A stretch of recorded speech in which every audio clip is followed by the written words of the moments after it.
नव दुर्गा भजन मंडली में मैं आप सभी का स्वागत करती हूँ। एक माता जी का बहुत प्यारा भजन लेके आई हूँ। आप लोग सुनिए, कैसा लगेगा लाइक और सब्सक्राइब कीजिएगा। धन्यवाद।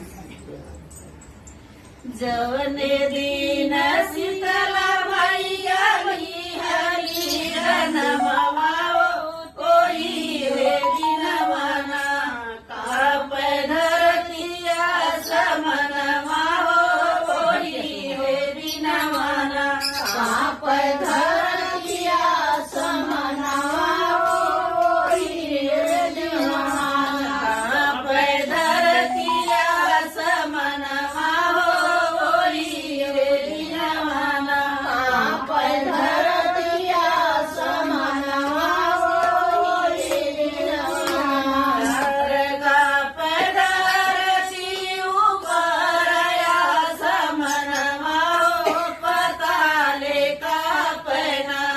शिव शंकर जी कनगवाओ पताले का पैना शिव शंकर जी कनगवाओ पताले का पैना शिव शंकर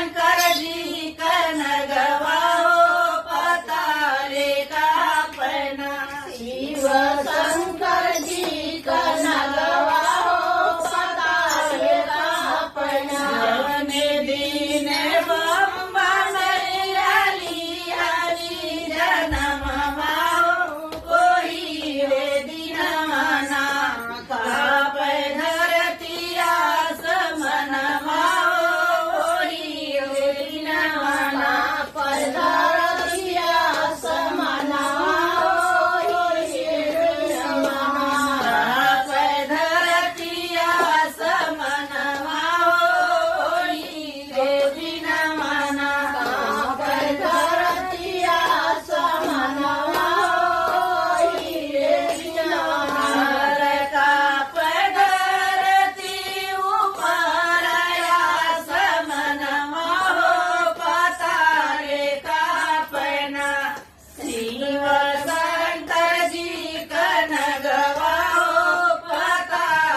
शिव